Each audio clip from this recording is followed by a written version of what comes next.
네, 두 번째 주제 저희 뭔가요? 두 번째 주제로 마이크론 제치고 삼전 닉스 정성기 온다. 이거 이제 타짜의 명장면이죠. 내가 어떻게 여기까지 왔느냐? 마이크론 제끼고 대만 놈들 보내고 독점하려는 놈들 다 누르고 삼전 닉스가 HBM 1등 먹었다 이 자식아. 뭐 이런 겁니다. 근데 뭐 네. 따지고 보면은 아. 이미 점유율로는 마이크론이 잽이 안 그렇죠. 되죠. 잽이 안 되죠. 예. 네, 잽이 이미 안 전성기죠. 삼전이. 그래요. 자, 그렇다면 이제 결국은 이제 해방무입니다. 맞죠, 대표님? 네. 지금 우리는 앞서도 계속했던 게 우리의 선택권이 많지가 않다. 일단 대표님의 이야기를 정리를 하자면 코스닥은 아직은 아닌 것 같다.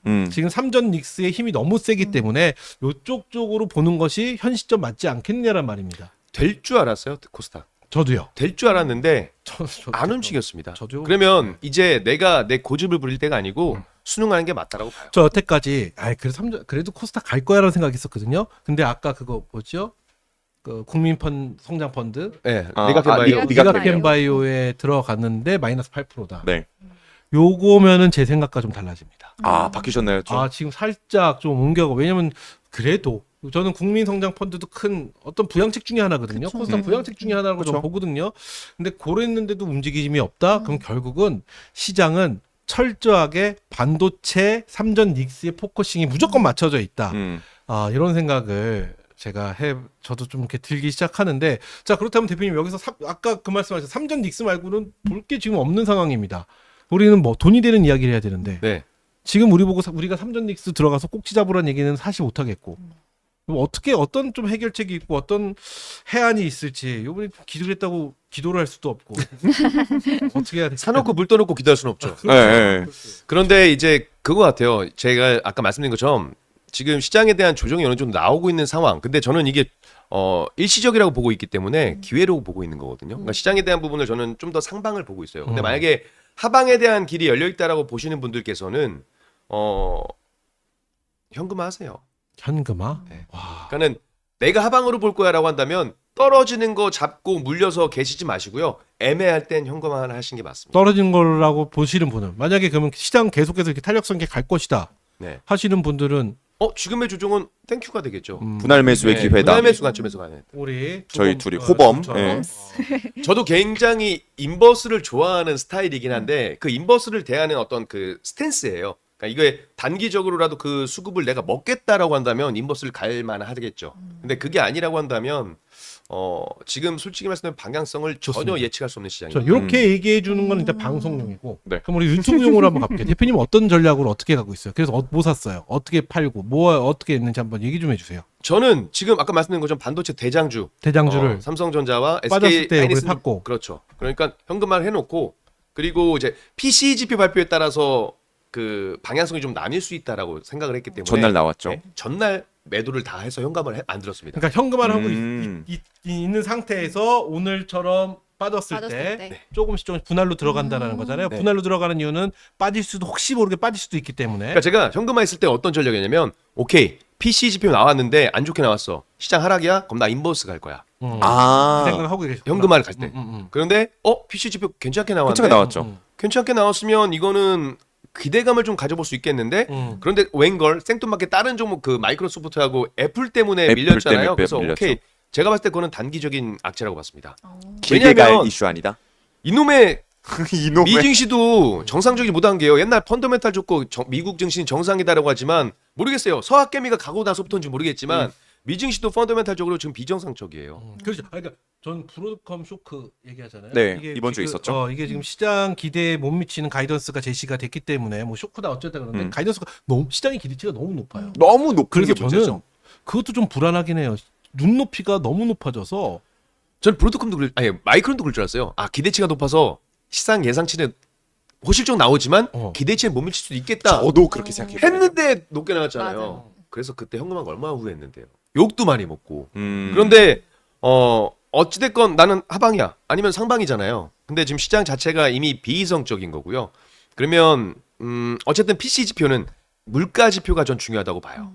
근데 실적 버블론 계속 나올걸요. 아마 여러분 생각해보세요. 기술주들 떨어질 때마다 버블론 계속 나올 거예요. 솔직히 말해서 마이크로소프트하고 애플이 반도체 가격이 상승했기 때문에 제품 가격 상승했다고 해서 수요 둔화가 나온다. 이것 때문에 이렇게 밀렸다? 아니라고 봐요. 반대로 얘기하면 반도체 기업에는 좋은 거잖아요. 그렇죠. 가격 올라가니까. 근데 지금 생각하는 게 뭐예요? 안 좋게 생각하다 보니까 반도체 가격 올라가. 반도체는 좋은데 이거를 사가지고 가는 빅테크 기업들은 가격 인상이 되면 부담이 되니까요. 소비자가 안 살 거다. 안 사면 뭐야? 반도체 안 사게 될 거야. 너무 과대 이거는 해석된 그냥 거다. 그렇게 연결을 짓는 것 뿐이에요. 비관론. 우리 전도사님 지금 욕하려고 그랬어요. C까지 나왔어요. 어. 할렐루야. 할렐루야. 예. 그래요? 자, 그러면은 결국은 그럼 계속 대표님의 전략은 현금화를 했던 거는 뭐 어쨌든 그래서 지금 분할로 저는 분할로 매수하는 게 맞다고 봅니다. 그럼 지금. 삼전과 하이닉스 중에서는 어느 쪽을 좀 더 하나만 골라야 된다. 만약에 둘 중에 하나만 골라야 된다. 그럼 하이닉스죠.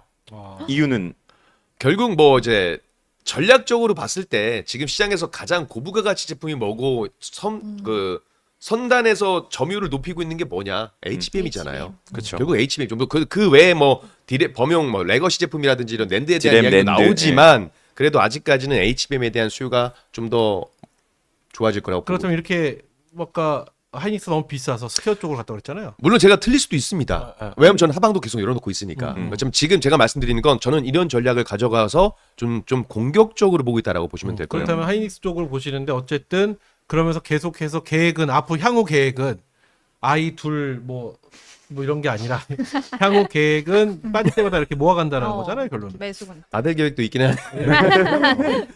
그럼 향후 계획은 계속 빠질 때마다 이렇게 모아간다?